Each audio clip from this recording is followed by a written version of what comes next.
Welcome to the newest edition of VGR Lockdown. So, there has been a lot of new developments since the last time that I recorded. Big news coming out of the last week. Bryan has finally been medically cleared to return back to the ring. I know it's been a long time coming. He's been fighting very hard for the last 3 years to get medically cleared to return back to the ring. I know the fans are happy. And then within that 1 week time frame, they automatically went into WrestleMania mode with Bryan. His wonderful return is going to take place this year at WrestleMania. Last night on SmackDown Live, it was pretty much announced that Shane McMahon and Bryan are going to take on Sami Zayn and Kevin Owens with the stipulation of if Shane and Bryan win, Kevin Owens and Sami Zayn remains fired. Or if Kevin Owens and Sami Zayn wins, they will be immediately reinstated to SmackDown Live. I thought that was a great matchup. However, for me, it's a little disappointing that, as it seems, in Bryan's return match, unless there's going to be the swerve and Bryan's going to go heel and partner up with Kevin Owens and Sami Zayn, that he's going to lose his return match. Not only that, but there's another wrinkle in those plans, in that Shane McMahon, non-kayfabe, is actually injured. I'm probably saying it wrong, but he has... I'm not even going to try to say it. Pretty much, it's the same thing that Brock Lesnar battled with during his UFC career. And he has an infection in his intestines. Brock Lesnar battled with that for a good long time. The end result for him was pretty much having a portion of his intestines actually removed. They seem to be optimistic that Shane McMahon will actually be cleared to compete at WrestleMania. The question really is going to be, though, if Shane can't compete, what's going to happen? I guess they could get someone else to partner up with Bryan and everything, but then I guess it kind of takes away a little bit of the intrigue of the storyline that had been going on with Shane McMahon and Bryan and Cammy, pretty much, as AJ Styles dubbed him. That's going to be an interesting development. I figure they're going to have to get this all resolved by next week, because next weekend it's WrestleMania. But yeah, do me a favor. Your suggestions. If Shane McMahon can't go, in the comment section below, leave your thoughts on who should team up with Bryan. Would you like to see someone currently on the roster that doesn't have a match? Or would you like to see one of those people that's kind of, you haven't seen them in a while? Like, you got Samoa Joe that's hurt. Dean Ambrose is still on injury. However, Dean Ambrose did get pulled from one of his WrestleMania events that's typically used for people who do not have matches on WrestleMania. So the questions are up in the air. Did something happen with his rehab, or is he going to be a surprise at WrestleMania? You got Rey Mysterio sitting out in the wind. Bobby Lashley, his contract with Impact Wrestling has expired, and he's rumored to return. So let me know who you like to see team up with Bryan if Shane McMahon can't go. Speaking of injuries, Charlotte missed SmackDown Live last night. She seemed to have been pulled. It came out later on that she had to have emergency dental surgery. She's not expected to actually miss anytime, so she should be good to go next week. She's definitely keyed up for that big women's title match with Asuka at WrestleMania. So hopefully all is well. I'm definitely looking forward to that match. Speaking of Charlotte, last week I mentioned that for 2 weeks in a row, Charlotte was constantly interrupted by the U.S. champion during her segments. Well, I guess, it was an anomaly, or somebody in the WWE happens to be listening to this podcast and heard me mention it, because it hasn't happened since. So at least, good for her. Uh, in what may have been a big mistake for them. Currently, Elias doesn't have a match at WrestleMania. I'm thinking he may be Braun Strowman's mystery tag team partner, but I'll come back to that. But it may have been what I'm talking about. May have been a huge mistake in the sense of with Elias. So we didn't actually see Elias on Raw this week. What we did see is a Elias Snickers commercial, and if you haven't seen it, go check it out. It is it's absolutely hilarious. Pretty much it just starts off dark screen. You can see Elias's face, and he's going through his normal thing. Who wants to walk with Elias and everything else like that. But as the scene opens up, it's pretty much it's him playing his guitar with the ABC shirt, and he's doing it's like he's singing the kids. You don't see the kids, but he's singing the kids. It is absolutely hilarious. The reason why I say that may have been a big mistake is I like that Elias. It was very, very, very entertaining, and I can actually say it was too entertaining for someone that they want to portray a heel persona.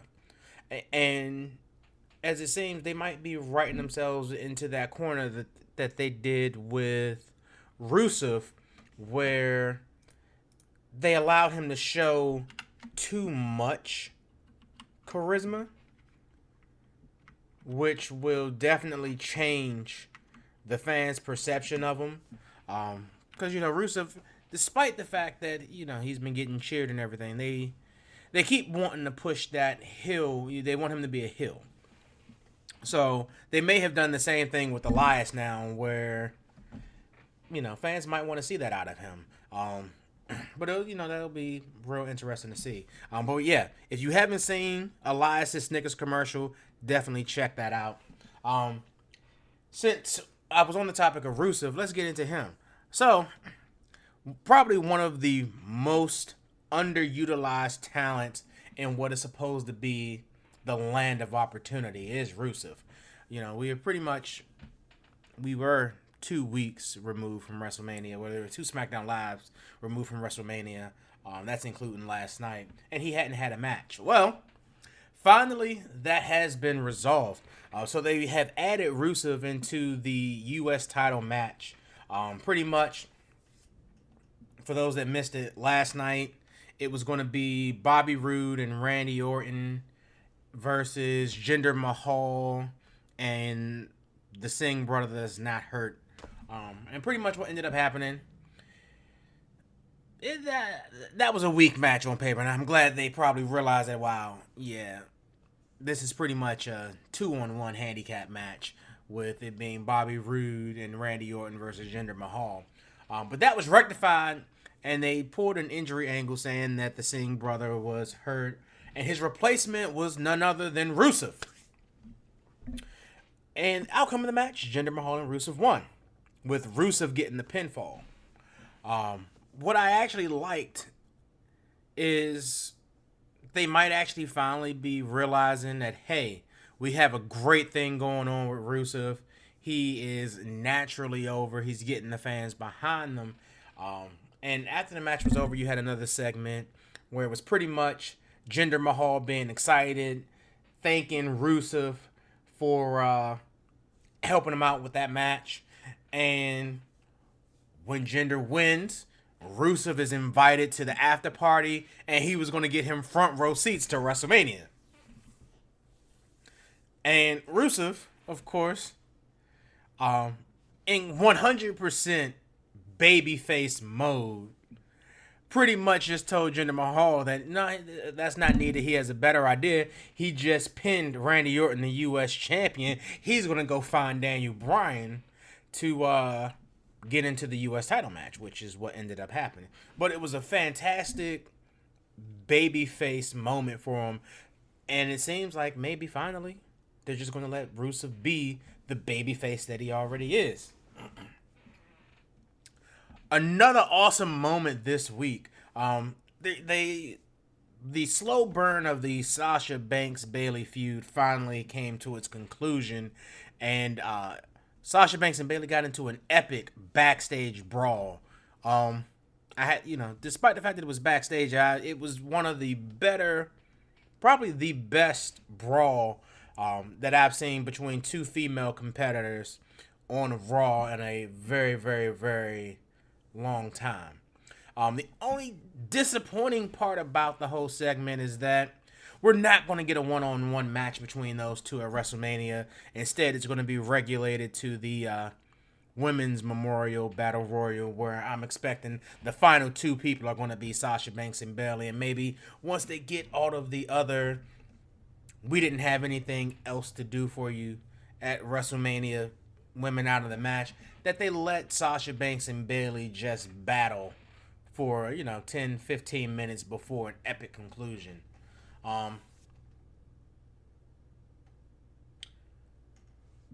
Moving on, they're continuing to build this Cedric Alexander Mustafa Ali match for 205 Live for the Cruiserweight title. Right now, I think they still need to do a little bit more tweaking.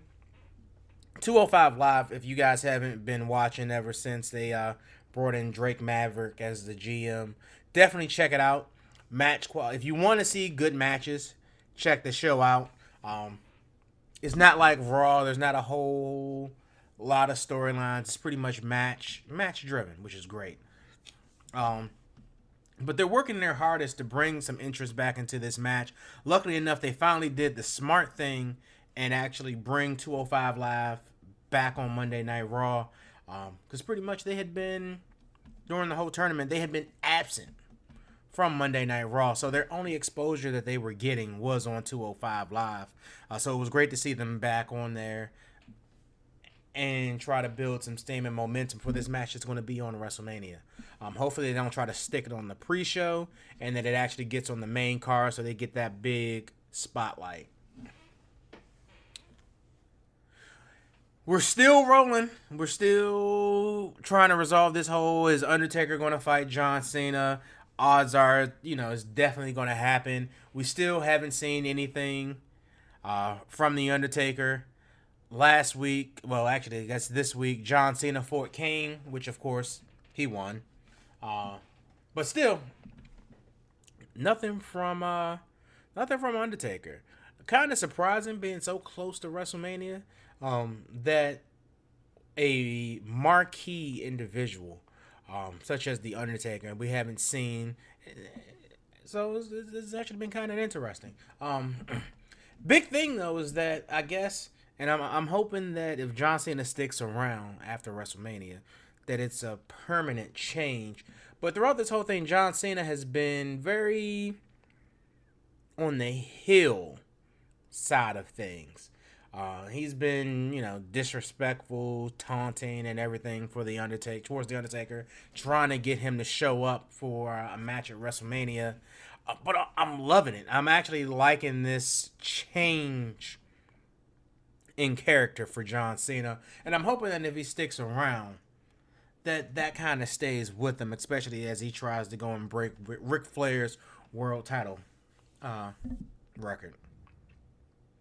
Speaking of John Cena, another question that's surrounding John Cena is this his last WrestleMania? Because signs are saying that it might be. His movie career is starting to take off, and it's kind of funny because he gave The Rock a lot of crap years ago about this, but it seems like John Cena might be going Hollywood. His acting has improved, and he's starting to have some success in his movies. I think Blockers either just came out this past week or is about to come out, but reviews on that have been really good. I'm definitely going to try to go check that out. I'll let you guys know what I think of it. And then he has a lot of other projects on the horizon. He has a YouTube Red show coming out called Dallas and Robo. He's going to play Agent Burns in the upcoming Bumblebee movie. And then he's playing a character on the new Rise of the Teenage Mutant Ninja Turtles. So it's definitely seeming like he has a lot of outside acting opportunities coming his way, which is bringing a lot of questions towards, is this going to be his last WrestleMania? Is he going to go out and become, the part-time wrestler that he's been going back and forth in between now? So definitely going to be another thing to keep an eye out on. Last week, well, actually, I guess you could say one of the low points of this week is the Ultimate Deletion match that we had last week. And it's not that the Ultimate Deletion match was bad. It was, pretty much what I expected. Now that it's happened a couple times, it's not as shocking and surprising. Unfortunately for them, they didn't go with any surprises during the match. I mean, you had a brief Jeff Hardy sighting, but that was about it. I thought they may have tried to do something, try to be funny and toss Bray Wyatt into like the lake of reincarnation and have him pop out as Husky Harris or something like that. I'm actually kind of glad they didn't, because fans had finally stopped chanting Husky Harris when Bray Wyatt was out. So that probably would have been a bad move, but there weren't really any surprises. But overall, it was, it was decent. It was average Ultimate Deletion. Probably still more entertaining than the other matches that they had. But what disappointed me was, it was this week. You had this big build-up. It was the final match on Raw last week, and then you get to this week, and all we get from Matt Hardy is a brief cutscene of him saying that he's entering the Andre the Giant Memorial Battle Royal. So the follow-up was weak. I'm guessing since Matt really isn't going to have a big match on WrestleMania, I guess they felt no need to really have a big follow-up. I figure we'll see, what has happened to Bray Wyatt in the upcoming weeks, or maybe at WrestleMania or something like that. Who knows? But overall, to have that big build-up and then this week ending this week of that cutscene was kind of, it was weak. So just an update. Of course, we still got one more Raw and SmackDown before WrestleMania. The both men's and women's battle royals are starting to shape up. The one thing that I've noticed is both battle royals seem to be very SmackDown heavy. In the women's battle royal from Raw, you have Sasha Banks and Bayley, and those are the only two female superstars from Raw in the battle royal. I mean, you still got Dana Brooks,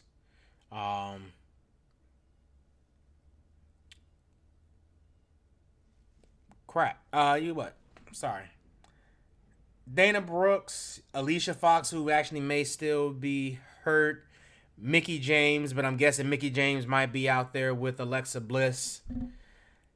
And then you have, I don't believe Absolution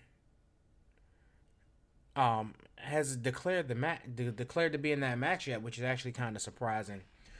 So they definitely have a lot of room there on the Raw side of things. From SmackDown, you have Becky Lynch, Liv Morgan, Naomi, Natalya, Ruby Riott, Sarah Logan, and Lana. Which is, as you can see, a big difference. 2 Raw women and 7 SmackDown women. So it's definitely off balance. And it's kind of the same thing for the Andre Memorial Battle Royal as well. You have 3 Raw superstars, Dash Wilder, Scott Dawson, and Matt Hardy. Meanwhile, on SmackDown, you have 6 competitors in Baron Corbin, Mojo Rawley, Todd Dillinger, Dolph Ziggler, Tyler Breeze, and Fandango. So once again, even there, you kind of have this 6-3 split in SmackDown's favor. Part of that may have something to do with the fact that at this year's WrestleMania, Raw has more matches than SmackDown. Raw has 6 on the card, and SmackDown has 4. Currently, there are 13 matches slated, and the other 3 matches are the Cruiserweight title match and then the 2 Battle Royals. The card itself is off balance, but at least that one's in Raw's favor. Before I close out this week, the last thing I'm going to come back to is we're reaching the climax of Brock versus Roman. It's been interesting to follow. The WWE has worked really, really, really hard at trying to get Roman Reigns cheered and Brock Lesnar booed. And granted, they have absolutely failed miserably. And it's one of those things where it's not that Roman Reigns is bad. It's not that Roman Reigns doesn't suck. I think he's a great worker. But it's Roman. And as far as the fans go, Roman, despite the fact that Roman called Brock the same thing, but the fans see Roman Reigns as Vince's boy. And it's one of those situations where, while I know they want to push him as a babyface and everything, but it's probably in Roman's best interest that after he defeats Brock at WrestleMania, they turn him heel, which will be great for him. The fans are already kind of booing him, give him that full reason to boo him, and pretty much move on from there. But in back-to-back weeks, pretty much, and I say it's making things very difficult to get Roman cheered and Brock booed because they like to see Roman get beat down. So 2 weeks in a row, pretty much after spending weeks trying to get Brock Lesnar booed, they have him do these epic beatdowns on Roman. Last week, Roman was handcuffed, and they cheered. A defenseless Roman Reigns getting beat down with Brock Lesnar. So, you know what? It didn't work last week. So, in typical WWE fashion, it's like, oh, it didn't work last week. You know what?